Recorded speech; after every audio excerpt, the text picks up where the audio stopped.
hadis yang mengatakan bahwa alam semesta ini jika diringkas menjadi Al-Quran. Al-Quran diringkas menjadi Al-Fatihah. Al-Fatihah diringkas menjadi Bismillah. Bismillah diringkas menjadi baknya. Alhamdulillah. Assalamualaikum warahmatullahi wabarakatuh. Di waktu yang sangat penuh berkah ini, izinkanlah saya menyampaikan satu informasi bahwa orang-orang di dalam catatan orang Jawa itu bahwa tentang Kanjeng Nabi, tentang kemudian Baginda Kasan, Baginda Kusen itu sudah sangat tua. Jadi bahkan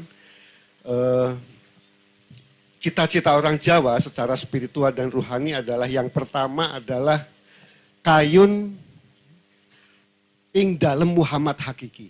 Jadi, bagaimana orang Jawa itu adalah hidup di rumahnya, di baitnya Muhammad Sallallahu Alaihi Wasallam. Dan itu bisa Anda jumpai di berbagai manuskrip, bisa di Primbon Betal Jemur Ada Makna, bisa juga di Primbon apa aja. Pokoknya yang paling musyrik di dunia itu loh bukunya ya. Banyak sekali gambarnya, belum apa-apa ada kebul-kebul menyannya. Ya. Itu saja sudah dikatakan seperti itu. Orang Jawa secara rohani adalah harus kayun ing dalem Muhammad hakiki. Kalau bahasa sekarang kira-kira ya hayun di dalam rumahnya Muhammad hakiki. Artinya di dalam ahlul bait. Gitu. Di dalam ahlul baitnya Muhammad Sallallahu Alaihi Wasallam. Kemudian setelah itu maka orang Jawa, ini saya melanjutkan kata Ustadz aja. Bahwa orang Jawa kemudian harus kayun fidaroini. Hayun di dalam dua dunia. Jadi orang Jawa itu hidup di dua alam. Alladzina yu'minuna bil ghaib wa yuqimuna sholata wa mimma razaqnahum yunfikun. Jadi orang Jawa itu di samping menegakkan usul-usul maupun hukum-hukum fikih, tapi orang Jawa harus juga memahami yu'minuna bil ghaib. Itu yang jadi runyam orang Jawa itu. Ya. Jadi ketika dulu di zamannya Syekh Yusuf Al-Makassari, orang Jawa bertandang ke Mekah, belum apa-apa sudah dikatakan begini, kamu orang Jawa ya? Kamu keturunan jin ya? Sudah seperti itu memang stigmanya. Ya. Demikian juga di zaman-zaman ulama-ulama misalnya seperti Syekh Nawawi Al-Bantani dan seterusnya dan seterusnya. Karena apa? Karena orang Jawa yang pertama kali diajarkan dalam hidupnya adalah membiasakan diri terhadap yang goib. Itu. Jadi kalau ada orang Jawa bisa naik haji hanya dalam waktu 2 menit itu sampai sana itu biasa itu orang Jawa itu. Ya, gitu. Saya lihat Pak Samsi di rumahnya sana di Palembang sedang di kamar mandi itu saya biasa itu. Gitu. Apalagi melihat dosa-dosa orang-orang di sana. Di dalam hatinya fi qulubihim marad fazadahumullah marad. Itu biasa sekali. Jadi penyakit hati di dalam orang-orang yang mengaku muslim lah, mengaku wallahu a'lam bishawab lah, mengaku dan lain-lain, itu sudah biasa. Karena yu'minuna bil ghaib. Dan membiasakan hal-hal seperti itu sejak kecil. Sejak kecil kami belum apa-apa dimasukkan ke kuburan. Ini ada yang bau reksa ini. Jinnya gede sekali, jahat. Begitu duduk di depan jirat makam, keluar itu jinnya. Apa yang orang Jawa teriakan? Kayun ing dalem Muhammad hakiki hilang jin. Karena orang Jawa hanya tahu kami ini hidup di dalam rumahnya Muhammad hakiki. Kami nggak tahu apa-apa selain itu. Nah, apa konsekuensi dari itu semua? Maka kemudian orang Jawa, orang Nusantara ini perlahan-lahan membangun seluruh peradabannya berdasarkan dalam Muhammad. berdasarkan rumahnya Muhammad atau berdasarkan Ahlul Baiti yang hidup di dalamnya. Maka orang Jawa bukan lagi Syiah, bukan lagi Sunni. Orang Jawa bukan lagi pengikut, tapi orang Jawa itu penghuni di dalamnya itu loh. Oh, kalau dari dalam jendela gitu, jendelanya kusen itu artinya ini apa? Kusennya ini, gawangnya pintu itu. Jadi nginguk di dalam itu. Oh, itu ada orang Sunni, tutup lagi. Gitu. Buka lagi, oh itu ada orang Syi'i, tutup lagi. Gitu. Gitu. Itu bisa Anda jumpai di teks Jawa. Silahkan Anda baca. Buka lagi, oh itu HTI, tutup lagi.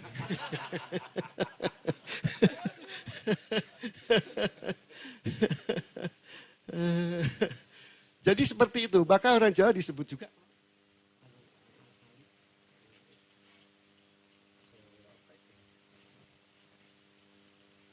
orbitnya Imam Ali gitu. Jadi orbitnya Imam Ali. Jadi orang Jawa kalau dikatakan setelah Ba'do Nabi dan Rasul siapa? Tadi Ustaz bertanya. Dalam hati saya, Bagindo Ngali. Enggak ada yang lain lagi. Nah tahunya cuma kota ilmu, pintunya ilmu, dan kusennya ini loh. Kusen Bagindo Kusen itu. Kusennya pintu itu apa? Gawangnya. Gitu. Itu orang Jawa. Maka kemudian berkata Sri Sultan Hamengkubuwono yang pertama, Raja Jogja, ya, tahun 1755, mengatakan, apapun yang keluar dari Bagindo Nabi, dan apapun yang masuk ke dalam Bagindo Nabi harus melalui pintunya. Kalau enggak melalui pintunya, pencuri namanya. Witrah maling. Gitu. Itu ada dalam teksnya. Jadi kami orang Jawa itu enggak tahu apa-apa. Loh itu dari Bagindo Ngali bukan. Bukan. Oh ya KW. Gitu. Itu cuma KW itu. Enggak bisa. Harus KW1 dong, yaitu yang dengan hormat masuk melalui pintunya, yaitu Bagindo Ngali bin Abi Thalib. Atau keluar dari Rasulullah juga harus melalui pintunya, yaitu Bagindo Ngali bin Abi Thalib. Dan gawangnya, yaitu Bagindo Kusen. Jadi memang kalau orang Jawa hanya seperti itu. Oleh karena itu maka peradaban Nusantara dari tahun 632 Masehi, kemudian sampai hari ini, hanya mengetahui atau hanya tahu bahwa seluruh sultan-sultannya, ada kira-kira 360 kesultanan di Nusantara, seluruhnya adalah zuriat. Maka coba aja kalau jenengan jalan ke suatu makam aulia gitu, salami aja, Assalamualaikum ya zuriat. Assalamualaikum ya zuriat Nabi. Kalau enggak ada keajaiban, wah itu berarti zuriat palsu. Mudhirul ajaib gitu. Nadi ngalian mudhirul ajaib. Kalau orang Jawa begitu. Wes sebut aja nama Ali. Engkau lah mesti ada ajaibnya. Kalau enggak ada ajaibnya gimana? Maha guru atau bagaimana resi? Ya. Bukan ustadz, bukan kiai. Bagaimana resi? Bagaimana wiku? Kalau enggak ada ajaib berarti itu bukan keturunannya Kanjeng Nabi. Gitu. Sangat sederhana, karena apa? Pembuktiannya bisa yang gaib maupun bisa yang tidak gaib. Gitu. Nah ini kalau ini tadi ada yang ngantar orang berarti nggak gaib. Tapi orang Jawa bisa, ini jalan sendiri sampai sini bisa itu. Karena dibiasakan sejak kecil yu'minuna bil gaib. Gitu. Jadi bukan hal yang main-main gitu. Sangat sederhana. Maka metodologinya dalam kajian ilmiah, ilmu-ilmu Jawa harus diperluas, Pak Iwan. Nggak bisa lagi dengan positivisme maupun empirisme. Harus diperluas lagi. Seperti yang ada di dalam candi-candi itu. Ada Mahakala, ada Danaswara. Apa itu Mahakala? Mahakala adalah waktu yang tanpa batas, awal akhir. Sedangkan Danaswara adalah ruang tanpa batas, yaitu ruang yang tak terbatas luasannya, maupun tak terbatas kedekatannya. Jadi harus melalui hal-hal seperti itu untuk memahami peradaban Jawa. Maka bagi orang Jawa, bertemu dengan Nabi Musa biasa. Ya. Hal yang biasa karena kita punya Mahakala dan Danaswara. Atau kalau dari Mahakala ini ada waktu sengkala dan juga ada waktu niskala. Ada waktu yang terikat oleh 2023, 2024 nanti akan muncul nih. Ratu Adil. Widayatullah lan Ratu Adil Widayat Sengoro. Nah ini waktu yang terikat oleh satuan waktu, tahun, bulan dan lain sebagainya. Tetapi kalau waktu niskala, hari ini pun kita bisa berdialog dengan Bagindo Ngali. Hari ini pun kita bisa berdialog dengan Syekhona Khalil di Bangkalan. Maka kalau ulama-ulama di Jogja Solo itu ada kewajiban kalau khatam membaca Quran harus setor ke Mbah Yai Syekhona Khalil Bangkalan. Setor, nanti ada caranya. Berapa kali setahun? 3 kali? Ya 3 kali ke Bangkalan. Setor kepada Syekhona Khalil. Karena bagi orang Jawa biasa nanti di sana kamu akan ketemu dengan Syekhona Khalil. Ya uluk salam dulu, tunjukkan sampai ayat mana kamu selesai membaca Qurannya. Itu bagi orang Jawa seperti itu. Maka metodologinya harus diperluas. Ke waktu-waktu niskala dan juga ke metodologi yang sudah melampaui empirisme dan positivisme. Jadi harus dijelaskan seperti itu. Hari ini orang Jawa melakukan atau menulis suatu buku, kemudian mengatakan bahwa ya kemarin saya didatangi oleh ulama di zaman Majapahit namanya Gajah Mada. Oh, iya, terima kasih. Itu hal yang biasa, bukan hal yang aneh. Ya. Atau ketika saya di sana main-main, kalau saya ketemu Lora Mui itu di sana, oh iya, biasa. Begitu. Bukan hal yang heboh. Ya. Bukan hal-hal yang hebat. Tidak juga menunjukkan bahwa orang Jawa itu sakti-sakti juga enggak. Sakti itu sesak njur mati soalnya. Ya. Tidak seperti itu, tapi hal yang membiasakan diri. Yang berikutnya konsekuensi dari kayun ing dalam Muhammad hakiki dan kayun fidara ini adalah kemudian memaknai Al-Mahdi itu juga tidak semena-mena ataupun tidak sekedar makna-makna sejarah saja. Tidak sekedar itu. Al-Mahdi bagi orang Jawa adalah Lukito Jati namanya. Bintang yang sejati, bintang yang hakiki. Lukito itu artinya bintang yang hakiki. Ya. Ada 5 Lukito Jati. Ada 5, kan kayak bintang itu kan puncak-puncaknya ada 5 itu. Ya, itu 5 eksistensi Kanjeng Nabi Muhammad Sallallahu Alaihi Wasallam. Eksistensi yang pertama adalah Nur Mukamat. Yaitu Nur Mukamat.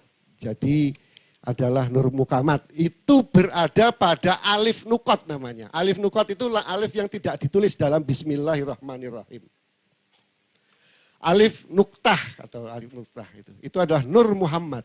Yang menjadikan seluruh makhluk itu adalah Nur Muhammad. Ini maaf saya menyampaikan apa yang ada dalam catatan orang Jawa. Orang paling musyrik di dunia.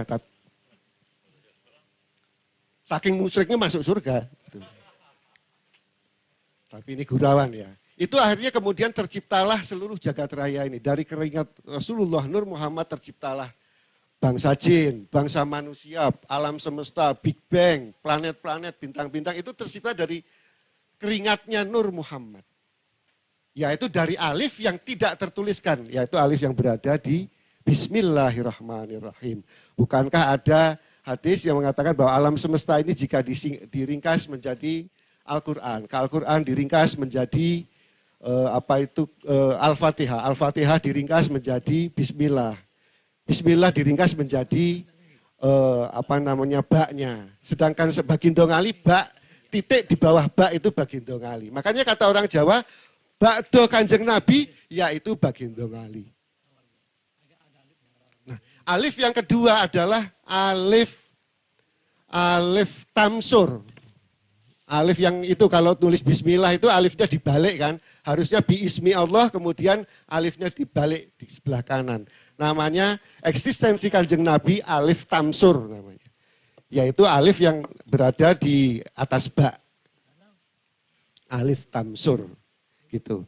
Di situ Kanjeng Nabi menjadi jauhar Muhammad. Jauhar itu seindah-indahnya permata di jagat raya, yaitu jauhar Muhammad. Kemudian alif yang ketiga adalah alif ta'arif, yaitu alif yang langsung memperkenalkan Allah Subhanahu wa ta'ala. Alif lam he kalau orang Jawa bilang. Tak marbutohnya itu dibacanya he. Karena sudah perintah nantinya. Alif yang ta'arif ini Rasulullah sebagai Kanjeng Nabi atau Muhammad sebagai Muhammadiyati, yaitu sifat-sifat kemuhammadan. Kemudian yang keempat adalah alif mutakallimul wahid, yaitu alif yang ada di depan Ar-Rahman. Ini. Kanjeng Nabi sebagai Muhammad historis, Muhammad yang diperabutkan seluruh bangsa. Ada orang bilang Muhammad itu keturunan orang Afrika, ada yang bilang Muhammad keturunan orang Jawa. Itu Muhammad historis yang lahir tahun 572 Masehi. Itu adalah Muhammad alif mutakallimul wahid yang meninggal tahun 632 Masehi. Ya. Yang kemudian diperebutkan lagi, Ba'do Nabi gimana gitu. Dan seterusnya. Nah, kemudian alif yang kelima adalah alif yang di depan Ar-Rahim, yaitu alif ngulu wahid. Mungkin kalau Arabnya kira-kira ulu wahid gitu. Jadi yang tertinggi. Yaitu pasca Muhammad historis. Alif yang kelima, alif ngulu wahid. Yaitu Muhammad sebagai Muhammad Ma'dum Sarpin. Ya, Muhammad Ma'dum Sarfit. Yaitu Muhammad yang Ma'dum itu ditiadakan dan dimuliakan.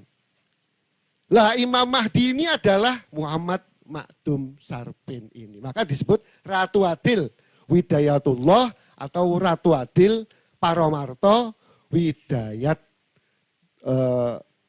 Sengoro. Ya, karena hidupnya memang penuh dengan kesengsaraan. Ya. Nah, jadi bagi doktrin di Jawa, Imam Mahdi sudah ada berserta ketika orang mulai ma'rifatullah dan ma'rifatun Nabi. Jadi kalau Allah itu ada alif lam lam he, kalau Muhammad ada mim ha mim dal. Itu paling tidak untuk menggambarkan Muhammad Ma'dum Sarpin, yaitu Muhammad yang nanti akan menjadi Ratu Adil Paromarto Widayatullah dan Ratu Adil Paromarto Widayat Sengoro. Jadi kalau bagi orang Jawa, begitu Kanjeng Nabi historis lahir, sudah langsung, oh ini nanti akan ada Ratu Adil. Wahingnya aja, wahing Ratu Adil. Gitu. Orang Jawa kok nggak percaya kepada Ratu Adil, Jawa palsu. Gitu. Meskipun itu pinter nembang, pinter gamelan, pinter nari, kok nggak tahu tentang Ratu Adil? Dipertanyakan ini Jawanya. Karena Jawa itu berasal dari kata Jahua. Ada hunya di tengah. Jahua. Dwipara. Dwipara ini tidak bisa diduakan dan tidak bisa dibagi-bagi. Jahua Dwipara. Yahua Dwipara. Kalau bahasa Arabnya Yahua al-Ahad. Wahai dia yang tunggal, yang ahad. Atau bahasa Ibrani, Jehovah Ehud. Gitu. Nah ini semua adalah dari mana asal kata bangsa Jawa itu. Maka dia sebut Jahua. Yang tidak pernah dibagi dua dan tidak pernah diporo-poro, tidak pernah dibagi-bagi. Hanya mengenal itu saja. Itu adalah bagaimana orang Jawa meletakkan Allah, kemudian Kanjeng Nabi dan Imam Mahdi Al-Muntador gitu. Maka sejarahnya pun sebetulnya ada ya. Bagaimana kemudian nanti Imam Ali kemudian membangun kesultanan di tahun 632 sampai 651 di Nusantara. Di Nusantara itu Imam Ali menata 360 kesultanan. Selama 23 tahun. Kadang-kadang ditemani oleh para sahabat, kadang-kadang sendirian. Gitu. Maka nanti jenengan akan melihat bekasan-bekasan Imam Ali itu pertama misalnya di Kesultanan Cirebon, ya, dengan benderanya bendera pedang Ali itu, Zulfikar. Gitu. Kemudian bekasan-bekasannya di Aceh, misalnya ada Bukit Selawah, yaitu sholawat kepada Kanjeng Nabi. Atau ada juga bekasannya di Makassar. Kalau Makassar itu sendiri asal katanya dari kata akas sarai nabiya, telah hadir Kanjeng Nabi Muhammad Sallallahu Alaihi Wasallam di zaman Alif Mutakalimul Wahid masih dengan jasad kasarnya di Sulawesi.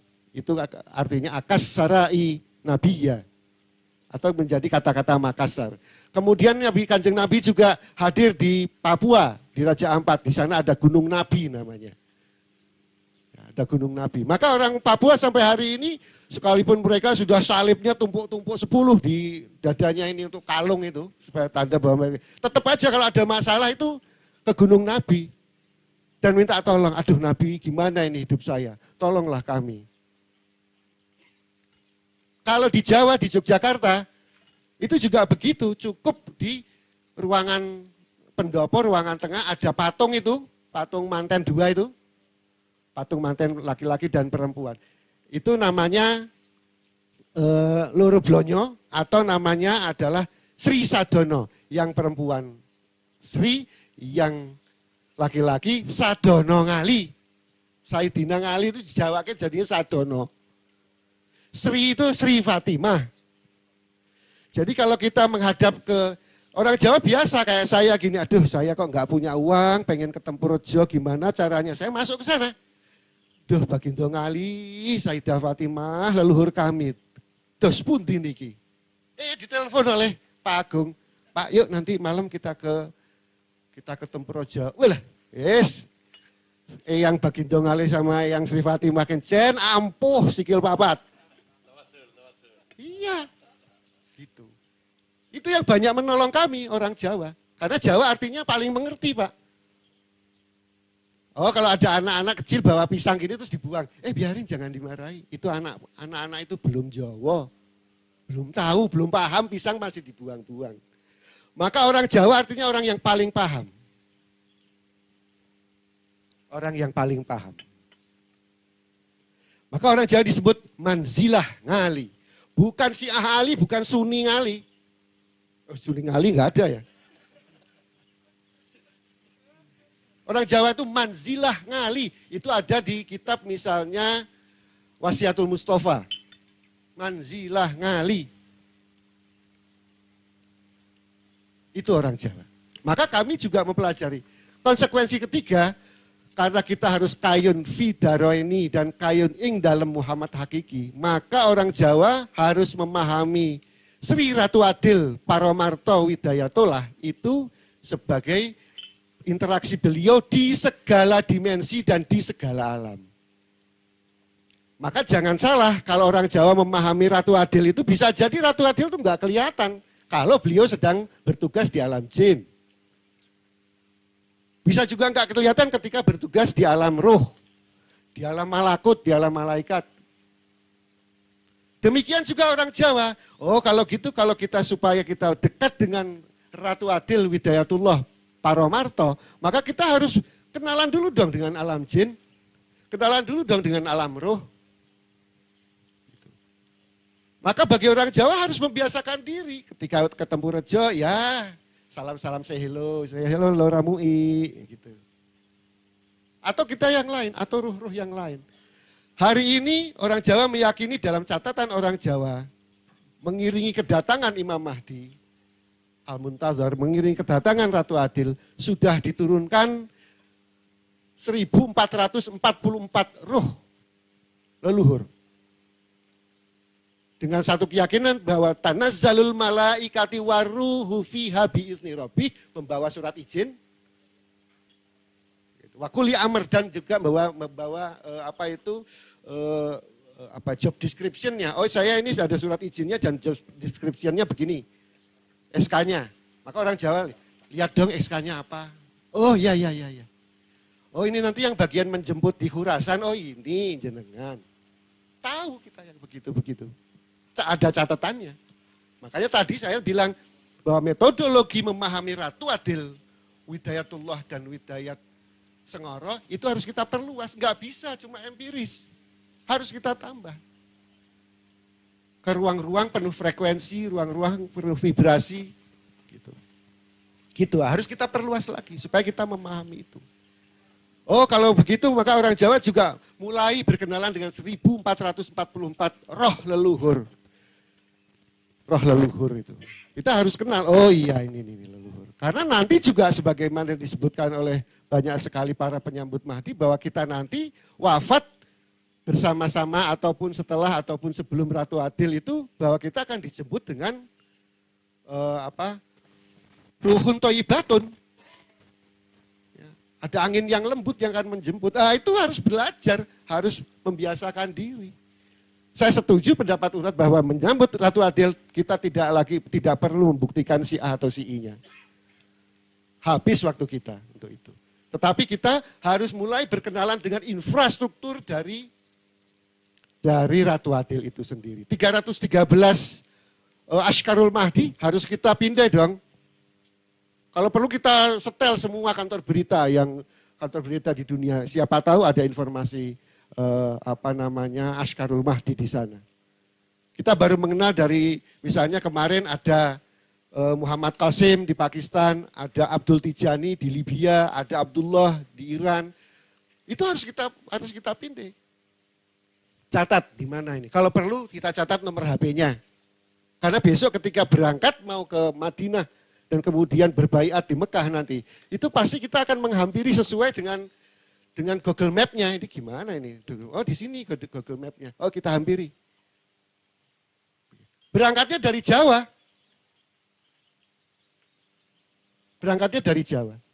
Bahwa nanti akan di Khurasan, iya.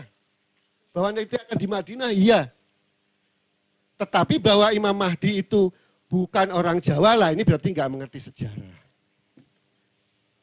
Ya, berarti nggak mengerti sejarah. Dikatakan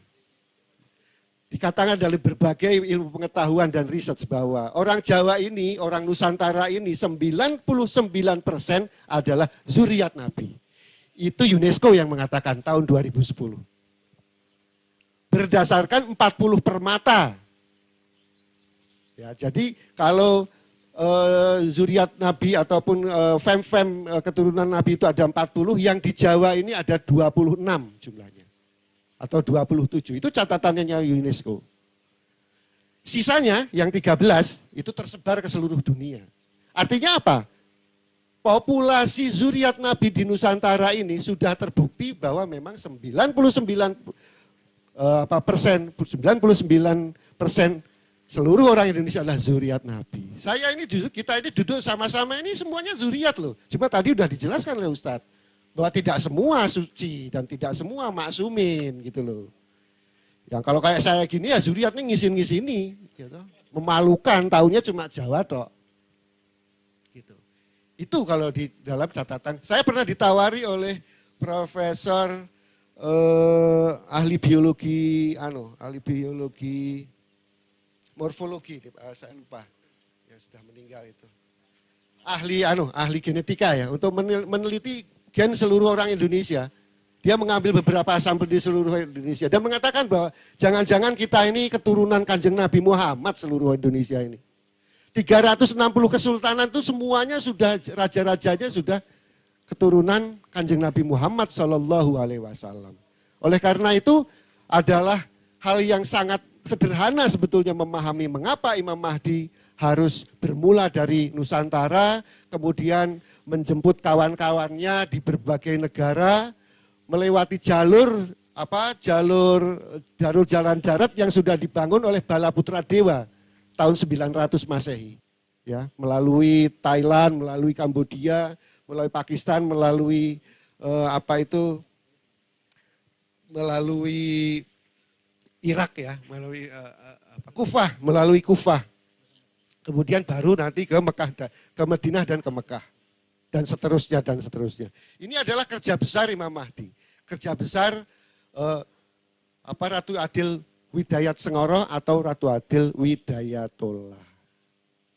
Yang terakhir saya ingin menyampaikan apa dari Jongko Joyoboyo yang penuh asap kebul kemenyan dan sangat musyrik itu. Ya, bahwa Al-Mahdi Al-Muntazhar, bahwa Ratu Adil Widayatullah, Ratu Adil Widayat Senghor itu akan hadir nanti di pertengahan tahun 2004. Tapi ingat, itu adalah antar dimensi dan antar alam. Ini yang harus kita latih. Ini yang harus kita latih. Jangan cuma pakai sosiologi, nanti cuma spekulasi kira-kira terus. Gak bakal ada. Tadi Pak, hanya wallahu a'lam bisawab. Ya, kalau orang Jawa enggak. Bukan wallahu a'lam lagi. Pinesti tekane Ratu Adil Widayatullah. Pinesti jongkone Ratu Adil Widayat Senghoro. Gitu. Itu yang ingin saya informasikan. Mudah-mudahan kita termasuk orang Jawa, orang Nusantara yang bersih hatinya sehingga kita bisa langsung say hello sama Ratu Adil.